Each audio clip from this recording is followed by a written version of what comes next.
What's up, guys, and welcome to my channel. I am Missy Renee, and on this channel we talk about manifesting. Everything manifesting. How to do it, how to properly apply it so that you can live the life that you've always dreamed of. And in this video, I want to try to break down and answer a question that I get all the time. This is one of the most common questions that I get, and I receive it on an almost daily basis. And that is, how long does it take to manifest? Or how long do I have to wait for my manifestation to materialize?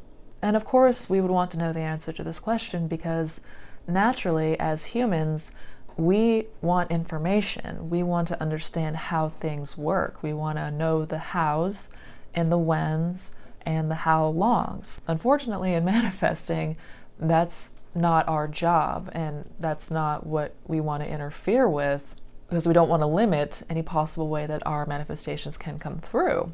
And it probably doesn't help that the answer out there is a bit nebulous.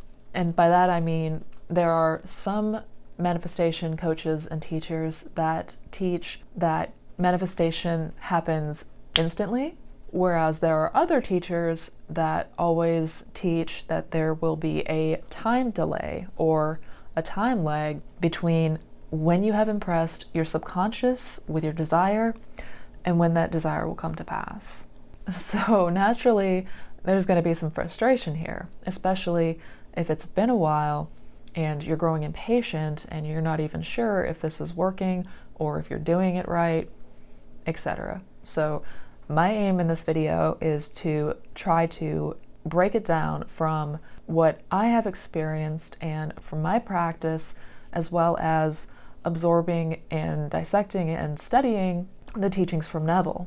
So I'm going to try to clear this up a little bit in this video and give you what I found to be the two factors that determine how long it takes for your manifestation to pass.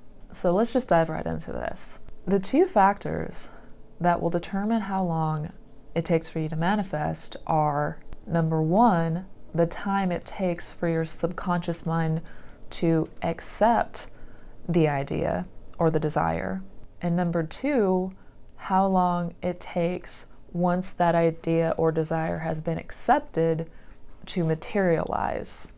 And that time between when your desire has been impressed and when it materializes is also known as the bridge of incidence.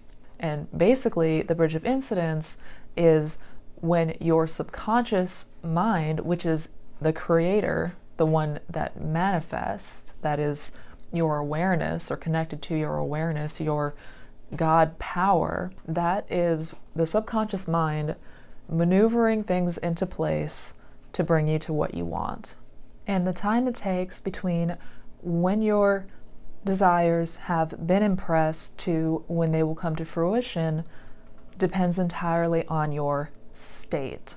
Now, if you haven't seen my video about states and why it is so crucial to know about them and understand them, I will link that video up here, also down in the description box below. So definitely check out that video because I'm going to be talking about states a lot in future videos, as well as Neville's teachings. So it's really going to help you in so many ways if you have a good understanding of what that means, what a state is. But to sum it up really quickly in a nutshell, your state is a set of experiences based on the sum total of your beliefs, your assumptions, your reactions, your expectations, etc. All of these things at your core, your beliefs and your assumptions, is going to determine the state that you're in. And Neville taught, and I have come to found through my own experiences, that there are infinite states. So everything already exists. Every scenario that you can fathom, that you can predict, that you can imagine already exists in one of these infinite states or realities. And this is very much akin to parallel realities or the multiverse theory. That's what we're talking about here. So this time period between when your desires have been impressed to when they materialize is going to entirely depend on your state, because time as we know it and as we perceive it is an illusion. It is not linear. Time is every moment to moment to moment, literally like every second to second, or even less than that, every fraction of a second, you are choosing and selecting states based on your beliefs and assumptions. So you're essentially shifting all the time between states. So for the shortest bridge of incidence, or for the quickest time it would take to get from point A, which is where you are, to point B, which is where you desire to be, is going to depend on how quickly you can shift to a state and stay there. And this is why, for example, somebody like Bill Gates can manifest $1 million instantly, because he is already in a wealthy state. Whereas somebody who is poor or somebody who is in poverty may find that the bridge of incidence to get them from point A to point B, to shift them from their current state to their desired state, may take a little bit longer, or there may be some things that may need to be maneuvered into place first.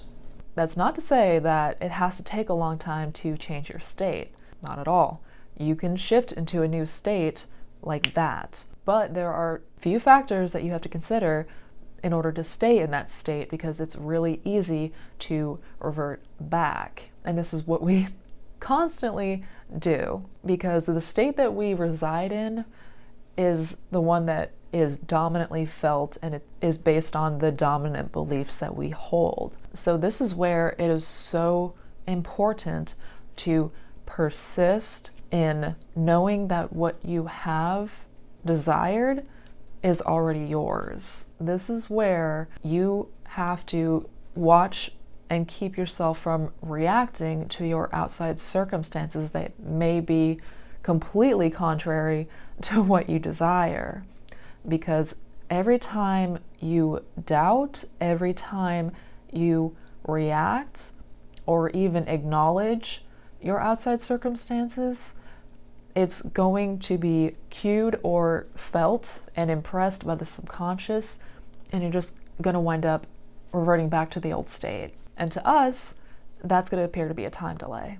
This is why Neville stressed so much to assume that you are what you desire to be. He was trying to get people to not react to outside circumstances, because again, once it has been impressed onto your subconscious, it will materialize. It will refract and be expressed in your objective reality. So it's really, really important to not react to your outside circumstances. And I can't stress this enough. And I could see why Neville stressed this so much, because everything around you right now, everything that you're currently experiencing, everything that you are currently taking in with your physical senses, it's all just old manifestations anyway. So it's always coming and going to pass. Your experiences are shifting like that, like that, like that.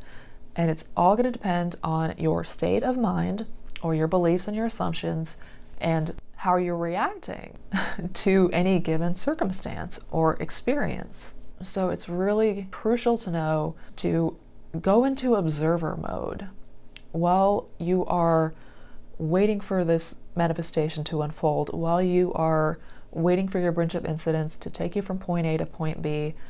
This is where it's super important to just observe if anything happens, and try not to have any emotional attachment to any reactions that come up, but just see them and know that those are all just your old thoughts and assumptions and beliefs, and that they will soon come to pass. So pay no mind, no matter. And this is also why it's so crucial not to entertain any notion of doubt. There really is a strong degree of faith that you need to hold up here, because this is where it's really easy to find yourself reverting back to your old state. And every time you do that, that's going to cause what appears to us to be a time delay. So in short, it's going to take longer the more that you react and the more that you have doubts. So what about going back to the first factor? Because we understand about the bridge of incidents now. We understand that once it has been impressed onto your subconscious, that we will shift into the desired state so long as we don't react or entertain any doubt. But what about the first factor? How do we reduce the time it takes for your desire or idea to be accepted by your subconscious? This is going to entirely depend on your imagining in the state akin to sleep. And this is why Neville taught to imagine in the state akin to sleep, because essentially what you're trying to do in this stage, after you've defined your aim, before it's been impressed onto your subconscious, is you're trying to get your desire past your conscious mind, because your conscious mind acts as a gatekeeper to the subconscious. And that is why, for example, affirmations will, if repeated over and over for a very long time, will eventually start to get past your conscious mind into your subconscious. But this is why affirmations aren't necessarily the way to go about trying to impress your subconscious mind. Because your conscious mind is the mind that is tied to your identity. It's tied to your personal identity, your beliefs, your assumptions, etc. So if you are trying to have thoughts and tell yourself things that do not line up with what your conscious mind perceives to be true, it's going to reject them before it even has a chance to get to your subconscious. So this is exactly why we imagine when we're in the state akin to sleep, or that period and time interval right before bed or right after we are waking up in the morning, when we're still groggy and not quite awake yet, because those are the times that naturally you're going to have your conscious mind's guard down. The guard's going to be down. This is when the subconscious mind is most impressible, because we can affirm and we can affirm and we can affirm all day, but again, if it doesn't line up with what your conscious mind believes and perceives to be true, it's going to reject it repeatedly. So when you imagine while in the state akin to sleep, that is the time when your subconscious mind is the most impressible, and when your conscious mind is wound down and the guards are down. So whatever you imagine in that state, when you are borderline on sleep, that's when you're going to have your best chances and highest success rate to get your subconscious mind to accept your desires. Okay, I know this may have been a lot, and I hope it made sense. So to recap really quickly, there are two factors that I have found that will determine how long it takes for you to manifest. And again, this is so important to know, because you can, if you notice that it's taking a very long time for your desires to materialize, take note of one of these two things, because this is where something is going wrong.